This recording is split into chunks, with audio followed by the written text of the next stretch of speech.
The air, thick with the smell of wet earth and ozone, carried the faint, rhythmic ticking of cooling metal. Serafina Croft stood on the slick asphalt of the mountain pass. Her bespoke Italian suit ruined by a fine mist that felt as cold and penetrating as the stares of the local emergency crew. Below her, nestled precariously in the churning brown water of the swollen river, was $300,000 of German engineering, its carbon fibre body looking like a child's discarded toy. The tow truck driver, a man whose guts strained the fabric of his grease-stained overalls, had already shaken his head. The angle was too steep, the bank too soft. He wouldn't risk his rig. It was then that the other truck arrived. It came not with the urgency of a siren, but with the slow, deliberate rumble of something ancient and powerful. It was a relic, a Frankenstein's monster of faded blue paint, rust and diamond plate steel. It was too big, too utilitarian, its frame reinforced with exposed welds, and its bed occupied by a winch that looked more suited to logging than roadside assistance.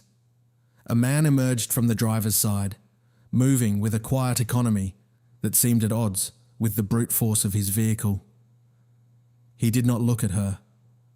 His focus was entirely on the scene below, his gaze sweeping from the half-submerged supercar to the crumbling retaining wall, then up to the angle of the road. Serafina felt an unfamiliar prickle of irritation. She was accustomed to being the centre of any room, the focus of any conversation.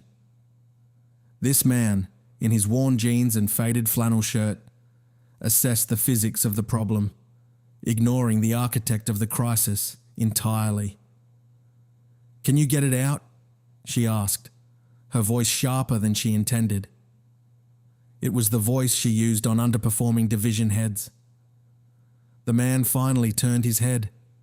His eyes were a pale, clear grey, and they held a stillness that was unnerving.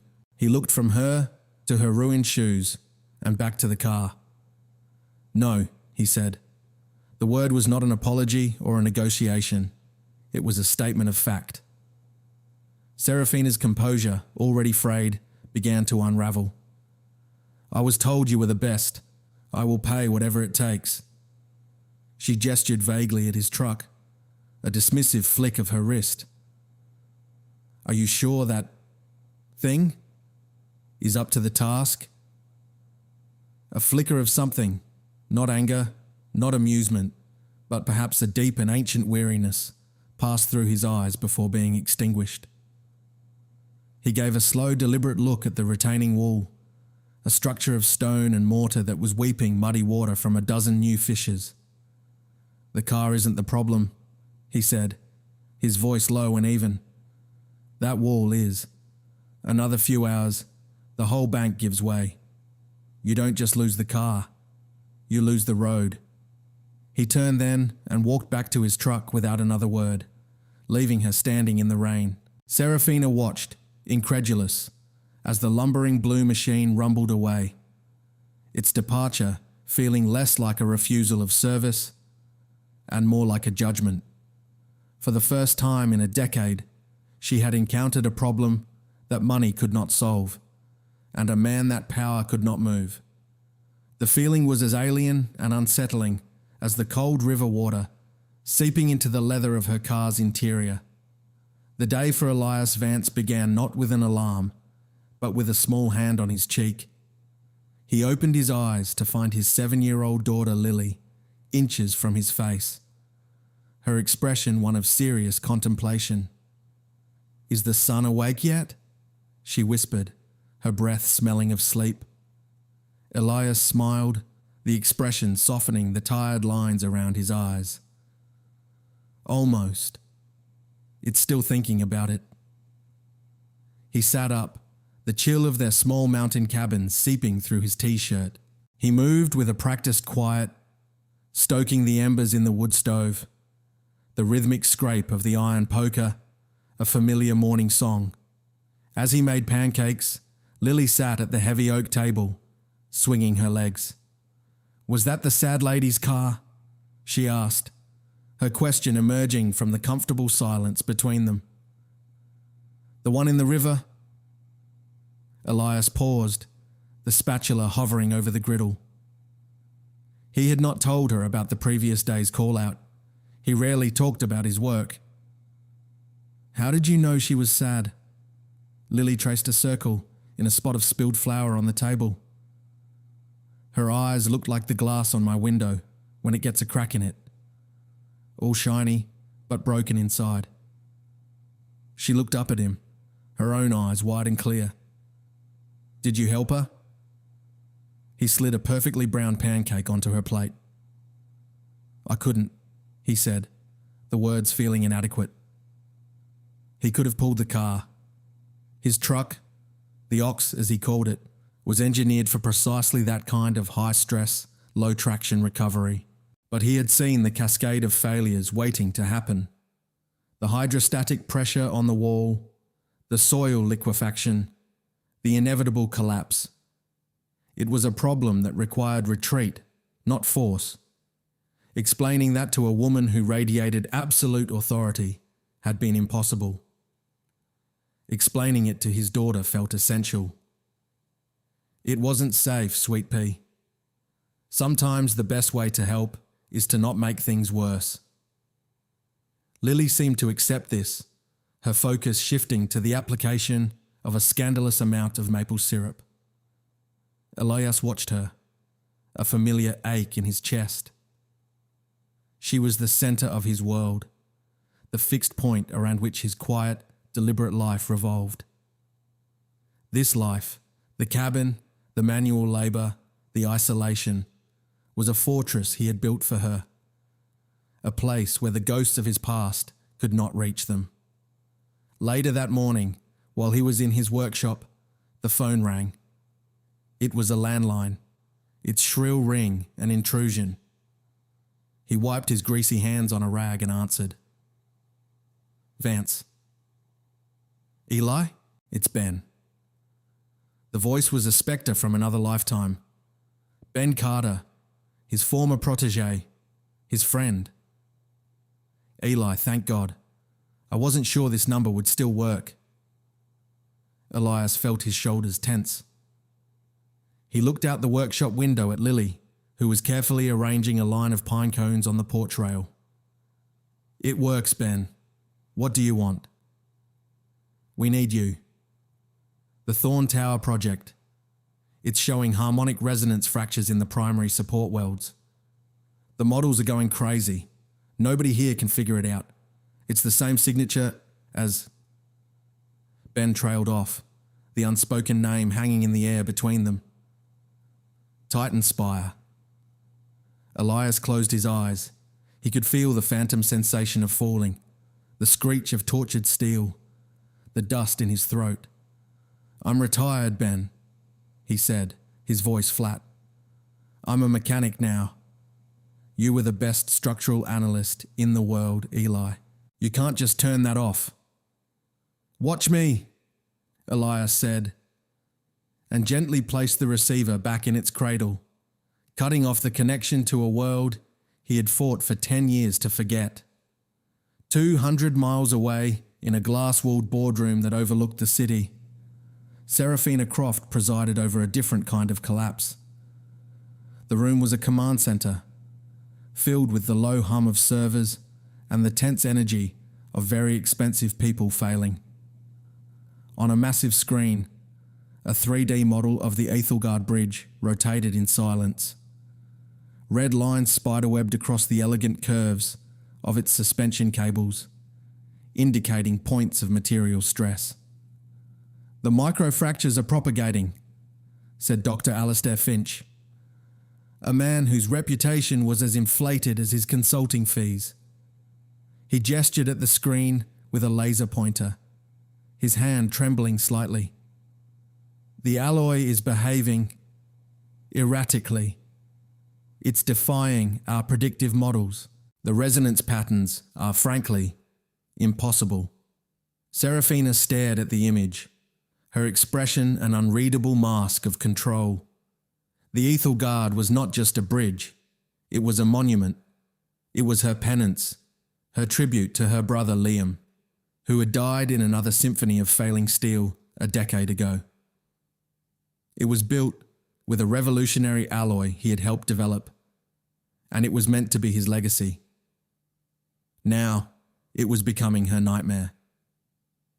"Give me solutions, Alistair, not a eulogy for your models," she said, her voice dangerously quiet. The room fell silent. Her authority was absolute, forged in the fires of corporate takeovers and boardroom betrayals. She did not tolerate failure, least of all from herself. Her aide, Anya Sharma, a sharp, composed woman in her late 20s, quietly slid a tablet in front of her. On the screen was a personnel file, old and digitized. "Ma'am," Anya whispered, "I was digging through the acquisition archives from the Sterling Thorne merger. I found something." Serafina glanced down, her focus still on the failing bridge. The file was for a former employee of Sterling Thorne Engineering. The name on the file read, Dr. Elias Vance. Her blood ran cold. She scrolled down. There was a photo, 10 years old, but unmistakable. It was him. The man from the riverbank. The man with the tired eyes and the rust bucket truck. Attached to the file was a research paper he had authored, a dense, theoretical document filled with complex equations. Its title was Sympathetic Resonance Decay in Crystalline Alloys. Anya pointed to a specific paragraph. His theory posits that under certain multi-vector stress loads, this specific alloy can enter a state of functional dormancy where it appears stable, but is internally tearing itself apart at a molecular level. He called it structural apoptosis, programmed cell death for steel. It perfectly matches the Ethel Guard data. Serafina stared at the face in the photo, then at the impossible data on the main screen. The world tilted on its axis. The dismissive handyman she had tried to strong-arm on a muddy road was the ghost who haunted her family's past. He was the disgraced engineer blamed for the Titan Spire collapse, the very incident that had killed her brother. And now, he was the only person on Earth who might understand why her own legacy was turning to dust. The irony was so profound, so vicious, it was almost elegant. She remembered her own words, dripping with condescension. "Are you sure that thing is up to the task?" She hadn't been talking about his truck. She had been talking about him, and she had been catastrophically, biblically wrong. The past came back to her not as a memory, but as a physical sensation. The sterile smell of the hospital, the suffocating weight of her father's grief, and the name, repeated over and over in news reports and legal documents, Elias Vance. He had been Liam's mentor, a wonderkind of structural engineering who had designed the Titan Spire, a skyscraper meant to redefine the city's skyline. Liam had idolized him. "He doesn't just see buildings, Sarah," her brother had told her once, his eyes bright with hero worship. "He listens to them. He understands the secret language of steel and stress." Then the spire had collapsed. A catastrophic failure during a high wind event, a cascade of buckling supports that brought 60 stories of ambition crashing to the ground. Liam had been on site. He never came home. The investigation, led by Elias's own mentor, the venerable Marcus Thorne, had been swift and brutal. The official report cited a fatal and arrogant design flaw in Vance's revolutionary truss system. It was professional crucifixion. Elias Vance was ruined, his name becoming a cautionary tale in engineering schools. Serafina had accepted it, had needed to accept it. It gave her grief a target, a face to her anger. For 10 years, She had carried his name like a shard of glass in her heart, the architect of her family's ruin. Now, sitting in her sterile command center, that entire narrative was fracturing. Anya, ever efficient, had continued digging. She found the initial material specification reports for the Titan Spire, signed by Elias. Then she found the final procurement orders, signed by Marcus Thorne. They were different. A cheaper, lower-grade steel had been substituted for key structural elements, a steel known to be vulnerable to the exact kind of harmonic stress that had brought the tower down. Thorne overruled him, Anya said, her voice barely a whisper. He falsified the data in the final report, blamed Vance's design to cover his own cost-cutting. He framed him. The betrayal was staggering, a poison that had worked its way through a decade of her life. Her hatred for Elias had been a pillar of her identity. Without it, the entire structure of her world felt unstable.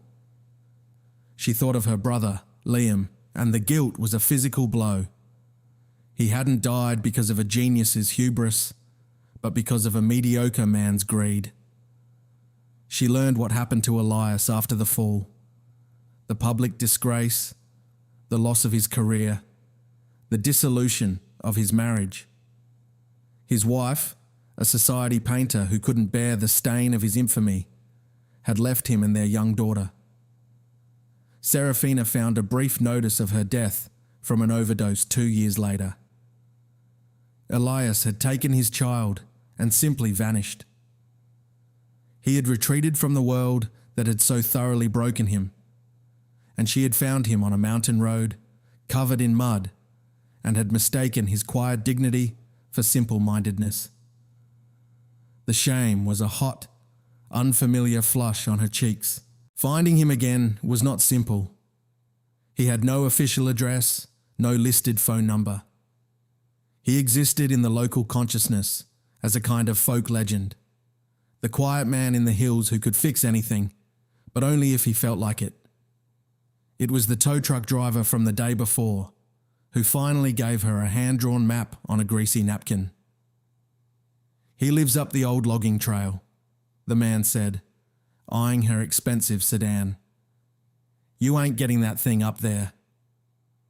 She rented a Jeep.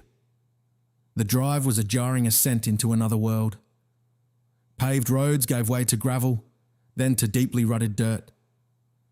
The air grew thin and smelled of pine and damp soil. The cabin, when she finally found it, was nestled in a clearing, smoke curling lazily from a stone chimney. It was small, impeccably maintained, and exuded a sense of profound peace that felt like an accusation. Elias was outside, splitting firewood. The rhythmic thud of the axe striking wood was the only sound. He wore the same flannel shirt, his sleeves rolled up to reveal corded forearms. He did not stop as she approached, the axe rising and falling with hypnotic precision. He seemed a part of the landscape, as rooted and immovable as the ancient trees that surrounded him. She stopped a few feet away, the silence stretching between them. Finally, he swung the axe one last time, embedding it deep in the chopping block.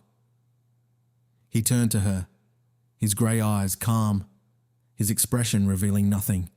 Serafina, a woman who could command a boardroom of sharks with a single glance, found that words failed her. She had rehearsed a dozen approaches, from a formal business offer to a heartfelt plea. All of them now felt hollow and absurd. She defaulted to her native language, power. "I need to hire you," she said, her voice sounding brittle in the clean mountain air. "I will pay you $10 million. I need the man who wrote this paper." She held out the tablet displaying his treatise on structural apoptosis. Elias looked at the tablet, then back at her face. He did not seem surprised, he simply seemed tired. "That man is dead," he said, his voice quiet but resonant. He died in the rubble of the Titan Spire. He's not dead, she insisted, taking a step closer. His work is the only thing that explains what's happening to my bridge. You have to help. Why? He asked. It was a genuine question. So you can build another monument? So your company's stock doesn't fall? Your world took everything from me, Ms. Croft. My name, my work, my wife. It took your brother. Why would I ever want to go back to it? His use of her name, the quiet mention of Liam, struck her with the force of a physical blow. He knew who she was. He had known all along, standing there on that rainy road. His refusal hadn't been about the physics of the recovery. It had been about her. Desperation clawed at her composure. The carefully constructed walls of the Ice Queen began to crumble. Because the Ethelgard Bridge, it was Liam's project too, she said, the words catching in her throat. It's built on the design principles you both were developing. It was supposed to be for him. She finally let the mask fall, the grief and guilt of a decade pouring into the space between them. For 10 years I hated you, she confessed, her voice cracking. I blamed you for his death. Every success I had was driven by that anger, by the need to build something strong enough to make up for what you supposedly destroyed. And I was wrong. It wasn't you. It was Thorn. I know it was Thorn. Elias watched her, his expression unchanged, but she saw a new depth in his eyes, a flicker of shared history, of a shared wound. He had carried the truth of that day in silence, while she had carried a righteous, misguided lie. He turned without a word and walked into his cabin. For a moment, she thought he was leaving her there, that this was his final answer. But he returned a moment later, carrying a worn leather portfolio. He opened it on the chopping block. Inside were the original schematics for the Titan Spire, drawn by his own hand. They were works of art, intricate and precise. Tucked beside them were copies of his material requisitions and the forged orders signed by Thorn. He had kept it all, his own quiet, private vindication. Thorn used a cheaper alloy for the horizontal supports, Elias explained, his voice low, a lecture delivered to a student of one. It saved the project 7% on material costs, but it had a critical flaw. It couldn't handle multi-directional shear stress. When the wind hit the tower from 2 directions at once, it created a harmonic resonance. The steel didn't bend. It shattered. He tapped a finger on the schematics for her bridge. The pattern of your microfractures. That's not a random failure. That's his signature. He's done it again, hasn't he? Cut a corner where he thought no one would see. The truth, laid bare in pencil and ink on a chopping block in the middle of the wilderness, was devastatingly simple. Marcus Thorn, now a celebrated titan of the industry, a man who sat on the board of her own company, was a fraud and a killer. As the weight of this revelation settled over them, the cabin door opened. Lily emerged, her small face serious. She held 2 mismatched glasses of water. She walked carefully to her father and handed him one. Then she turned to Serafina. She held the second glass up to the powerful CEO, her expression one of simple, solemn offering. Serafina stared at the child, at the unfiltered innocence in her eyes. She took the glass, her hand trembling. Lily looked up at her face, her head tilted. "Your eyes aren't cracked anymore," she said, her small voice cutting through the layers of pain and pretense. And with that simple, profound observation, Serafina Croft broke. A single tear, hot and cleansing, escaped and traced a path through the grime on her cheek. The grief she had held in for a decade, the anger she had misdirected, the shame of her own blindness. It all crested and fell in that silent tear. It was a moment of complete surrender, of pure, unvarnished human connection. Elias watched the exchange, a universe of emotion passing behind his stoic facade. He looked from the broken woman to his whole and perfect daughter. He then picked up the schematics for the Ethelgard Bridge that Seraphina had brought, his long fingers tracing the elegant, failing lines. He held the fate of her legacy in his hands, but the decision was no longer about steel or money. He looked past her, down the mountain pass, toward the river, where her car was still waiting, a monument to her initial arrogance. He gave a slow nod, not to her, but to the problem itself, to both problems. "First things first," he said, his voice quiet but firm, the sound of a dormant engine turning over. "Let's get your car out of the water. That retaining wall is going to collapse in the next high tide." He turned and walked toward the old blue truck, the machine she had mocked. He opened the driver's side door and paused, looking back at her over his shoulder. For the first time, there was something other than weariness in his eyes. It was not forgiveness, not yet, but it was a beginning, a fragile foundation on which something new, and perhaps something stronger, could be built. The engine of the ox roared to life, a deep, reliable rumble that echoed through the quiet mountain air, a promise of work to be done.